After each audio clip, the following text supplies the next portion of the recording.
Hi, everyone. Welcome back to the Joy Project. Thank you so much for being with us. I'm Krista Avampado, your host, and today I am joined by the wonderful Abby Anklam. Abby, welcome to the podcast. Welcome to Joy Project. Hi, Krista. Thanks for inviting me on. Yes, I'm so excited. And we connected through the Story community, which is really wonderful Story Gatherings, which is a conference that usually takes place in Nashville in the before times. I think it's going to take place again this year in September in Nashville. It's been really wonderful, just filled with storytellers and writers and creatives of all kinds. So I'm so glad that we were able to connect on there. Yeah, me too. Where are you joining us from today, Abby? I am in Mechanicsville, Virginia, just outside of Richmond. I went to graduate school in Charlottesville, so I know that area well, the beautiful Blue Ridge Mountains in Virginia. Yep, it's nice, and we've got some nice spring weather here too, so it's a pretty time of year. Excellent. I love it. And Abby, what do you do in Mechanicsville? I am a writer.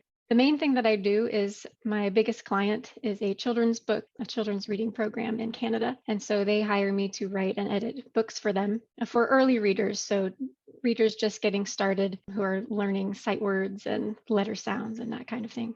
I'm a young adult author and I've loved children's books really all my life. Even as an adult, I still love reading children's books. So I love that you do that reading program. It's so important, I think, to get books into kids' hands as soon as possible. So I love that you're a part of that program. And then to make them fun and silly and engaging too is the company's goal.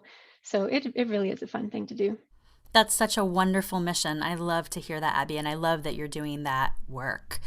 And I want to kick off our conversation today about joy by asking you the question that I ask a lot of people when they come on this podcast and say, Abby, tell me something that brings you joy. There are a lot of things, but one thing in particular is the simple pleasure of the Great British Baking Show, or as they call it in the UK, the Great British Bake Off. I watch it on Netflix in the States, so we got a different name for it. It is just a delightful thing for me. I don't watch a lot of reality TV, especially contests. The American ones are like kind of aggressive and angry and not very much fun for me. So the first time I watched the Great British Baking Show, I was like, this is so nice and pleasant. It's like if hobbits had reality TV, it would be the Great British Baking Show. It is so true. And I completely agree with you. I was actually a very late adopter of Bake Off for that exact reason that you just said. Of as much as I love cooking and baking and experimenting in the kitchen, I did find that a lot of the shows that I watched were very aggressive and they were mean to each other. And I didn't like that vibe. There is something very, very different about the judging with Bake Off and kind of how they support each other and the community that they bring in. And I binged that whole series during the height of the pandemic, and it just brought me so much joy. I loved it so much. I'll still go back and like every once in a while when I'm feeling bad, I'm like, well, got to turn on the Bake Off. It will cheer me up. Do you have favorite contestants or favorite seasons or favorite things about the Bake Off, like other than the judging that we just talked about, but anything in particular about Bake Off that you want to chat about? Because I could talk about the Great British Bake Off all day long.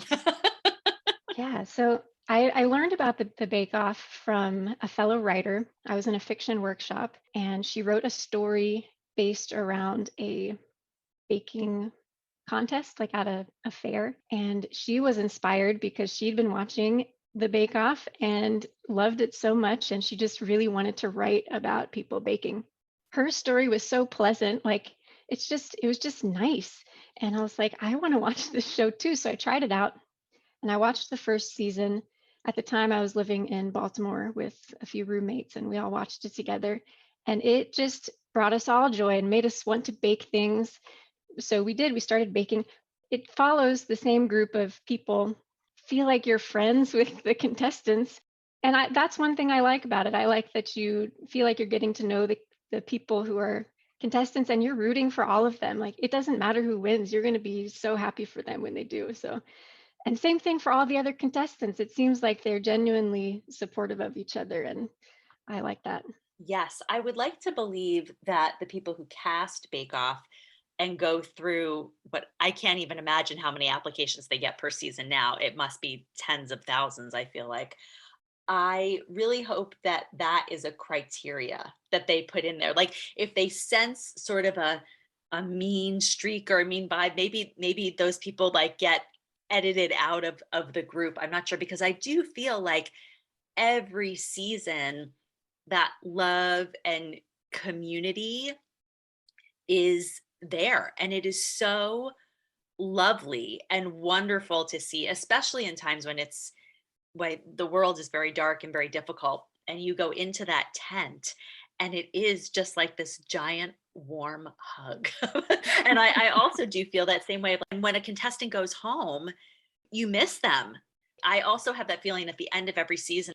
That's it. It can't get any better than that. I mean, I don't know what they're going to do. And then invariably I watch the next season, and this last season that was just on was my favorite of all time. And now I follow like most of the bakers on Instagram, and I'm like commenting on their posts. Like I feel like the show gets better and better, and the bakers get better and better. And it's really incredible that they haven't changed up the format really from that first season. Like they really struck gold and found something that worked. I love that they've really stuck to that same format, and it feels very comfortable and wonderful in a time that's been very uncomfortable. A little bit of Mr. Rogers' Neighborhood, where it's just stayed the same, a good, happy place to be. God, yes, that is so true. It's like the Mr. Rogers Neighborhood of baking. You really do see them improve over the 10 weeks. Like you get to some of these showstoppers at the end. Did they even think that they had that in them? When you look back at like the first episode or when they were applying, it's really just to watch their confidence grow and their creativity grow. And who knows what's going to make the edit or what's going to be cut. They're under a time pressure. Some of them, they only have certain ingredients to work with. And I really feel for them when some of them feel like they didn't do their best or they let themselves down. And really, they feel like family or friends. Yeah, and sometimes their struggles are, they're real. Like they're in the hot tent on a summer day working with chocolate, and they have 2 hours and they're like, it keeps melting. What am I going to do? That is part of the charm. My favorite parts of the episode would be the showstopper, because those I think are the most grand. They have time ahead of time to prepare and practice. So a lot of times it's really the occasion when they can show off the most. A lot of times they are the most beautiful, most delicious looking creations. So I really like that. One of the parts of the show that brings me joy are the little illustrations. Before we ever see what they do, there's a illustration of what it should look like in the end. And I've just always thought, like, man, somebody's job out there is to draw those nice little cakes and cookies and pies. How fun would that be? Sounds perfect. I can't think of anything more pleasant than that. The first season that's on Netflix, I've watched that one twice. There's somebody who makes bread sculpture, and it's this big lion face. So that one, that week, I just wish I could have been there. Like it would have smelled so good. Everything looked so beautiful. That week was a standout one, I think. Are you a baker, and were you a baker before you started watching Bake Off? I have baked things.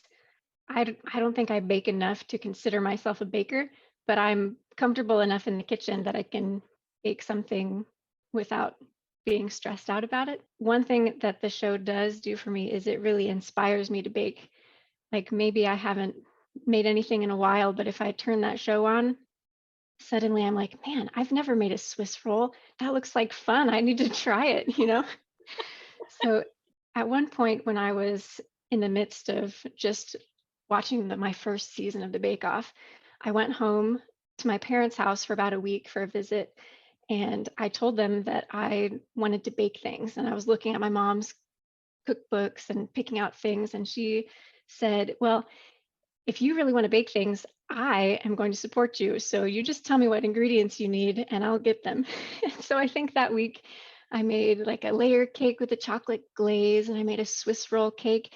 And all these times, like I've never made one before, but I've watched the show. So I'm like, okay, if I'm if I make this with the paper underneath, then I can use the paper to roll it up. I can make chocolate designs on a wax paper and chill it, and then I'll have them all ready. So I feel like I learned a lot from watching the show and was able to do things that I would not have tried if I hadn't watched other people be successful and see the step by step. So it's been fun. I've definitely become a better baker because of the show. Mhm. How about you? Have you been inspired by it to make things? I was a bread baker for years and years, even before the pandemic. So when people are like starting to bake bread, I'm like, oh, wait, this isn't common for people to just like bake their own bread. I was a big fan of, or I have been a big fan of Leahy's no knead bread from the Sullivan Street Bakery, which sort of became all the rage. And you make it in a Dutch oven. It's 4 ingredients, very easy. So I've been baking my own bread for a long time, but I was very sort of stayed with that of like, oh, this is how I always make it. It always comes out great. I was not really adventuring into like flavors or designs or anything like that. In my mind, I aspire to be a better baker than I am. I'm a pretty decent cook. Baking, for some reason, is a little bit harder for me. Decorating is a little bit harder for me. I love, love, love sweets. And my fear is that if I have lots of them in my home, like I will just eat them all the time. Like I will literally just eat cake all day long because I love cake. So I've sort of resisted some of that. But something that you said was so interesting was it does inspire you to bake, and through the challenges you do learn these new techniques, like you said, of like, piping out chocolate on wax paper and chilling it so that you have like pretty designs to put on your cake or your pie or your cookies. And Paul Hollywood and Prue will often like throw in things like, oh, this had a little bit too much moisture. And if you had done this, this, and this, it would have come out better. And I feel like there are all of those little like Easter eggs, in each of the episodes, like all these little hidden hints that I'm hoping like one of these days they compile into a book or something, because I feel like it would be so helpful. And even I follow some of these contestants on Instagram, and some of them, Christelle, who was just in this past season, she does like very frequently like, oh, here's like 3 tips or 5 tips or 7 tips for a successful baking, and that they're still trying things, and sometimes they don't work and sometimes they work out better than others. And I think it has given me just permission to kind of play around with baking, and like I've definitely made some stuff that's like turned out not great. I'm just like, oh, this is gonna get lost. This does not taste good. But I'm like, you know what? That is just part of the learning process. Like it is. This is just how it goes. And as long as I had fun doing it and found some joy in trying it out, and it sort of makes me feel like, oh, look, like I can't be on the Bake Off, but like I can bake some things. I'm always just so amazed too that they can keep a lot of these recipes in their mind. I know what goes into a Swiss meringue. I'm like, I have no clue what goes into a Swiss meringue. Like, I don't know what they're talking about. As many times as I've seen the show, and that's what I think is also so amazing is that they have. I'm somebody who really does cook from recipes. Like, there are very few things that I cook or bake that I just make from memory or just try. Like, I feel like I do kind of need that guide. So I'm always so impressed. Like the fact that you tried a Swiss roll, I'm like, oh my God, wait, like you tried to roll up the cake so that it didn't crack? I'm like, what happened? Well, and with nobody judging you on whether it cracks or not, Yeah, easy. it doesn't matter, right? Like Paul Hollywood is not going to talk about that, of like what it looks like on the plate. Is I there don't. anything that you are looking forward to baking that you haven't tried? One thing that I didn't bake, I was going to try to make back on that week when I was at my parents' house baking for them. One thing that I made was beef stew in puff pastry bowls. And I had planned to make the puff pastry bowls. And my mom, when she was out getting things, bought the puff pastry. She was like, believe me, you don't want to make your own puff pastry. But in the back of my mind, still, I'm like, but I wanted to try it. Right, It right. looks so like that looks like one of the hardest things to me to make, because they have this just big slab of butter and they roll it into the dough and fold it and roll it again and fold it and roll it again. And if the dough if the butter gets too warm, like it just ruins it. So it looks super tricky. I have listened to my mother and just bought puff pastry dough and the other things that I've made with it. So that one I haven't been quite brave enough to try yet, but um, so that's one thing perhaps. And savory things too. Like I've never made a pot pie, for example, Mhm. which I love to eat them. So someday. Yes, exactly. I do. Yes, their savory ones are so challenging. And I'm always so interested to see what kind of flavors they put together. Like some people get known for their adventurous flavors, Hmm. right? Or bringing in their cultural background, ethnic background, religious background, family recipes, like really bringing their whole selves to their recipes. And I love that that is an option and that that's a Hmm. possibility and that it's celebrated and encouraged. And I really like seeing when I think the casts over time have also gotten more and more diverse, which I really love too. That you see people that even though they all have to be, I don't know that they have to be UK residents or they have to be like living in the UK at anywhere in the UK at the time that they're cast. But the fact that they come from all of these different backgrounds and even different parts of the UK, which have their own special things about them. I love that they bring all of that to the show. It is so wonderful. And it really is a celebration. You're right. Like regardless of who wins, it's just celebrating people doing things that they love doing and that bring them joy. So I feel like that's a perfect topic for this podcast and a joy and a love that I absolutely share with you. So, Abby, thank you so much for joining us. Every time I think of the Bake Off and anytime I watch a Bake Off episode, I'm going to think of you and think of this. And I will wish you many good endeavors, especially in making puff pastry. I think that you should give it a shot. I like that idea. We'll see. Well, and thanks for having me, Krista. I love just the concept of the Joy Project and that you're making it happen and sharing joy with people. I think that's great. So I'm happy to be a part of it. Thank you so much, Abby. I hope that you'll come back and talk to us about a lot of your other joys. Maybe next time we'll talk about children's books and illustrations and stories and writing. I would love that. Absolutely. That would be fun. Awesome. Thanks so much, Abby. Thank you. I really could talk about Bake Off all day long.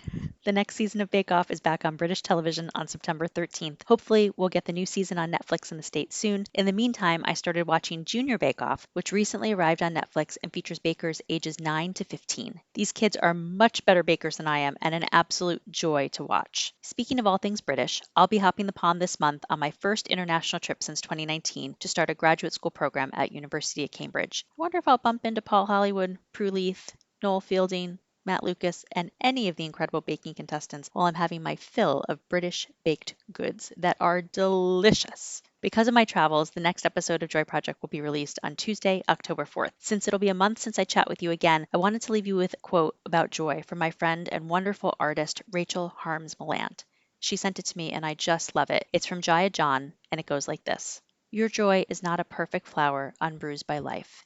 It is a choice you make over and again in spite of. A sacred gift to yourself woven of stubborn jubilation. A determination to see the slightest glint of beauty on the path and to cry gratitude as if it were the greatest miracle of your life. For in that moment, it is. Thanks for spending part of your day with me and with Joy Project. A big thank you to Abby for sharing her joy of Bake Off with all of us. You can find her at her website, abigailanklam.com, and on Twitter and Instagram at Abby Grace, ABIGRAYCE.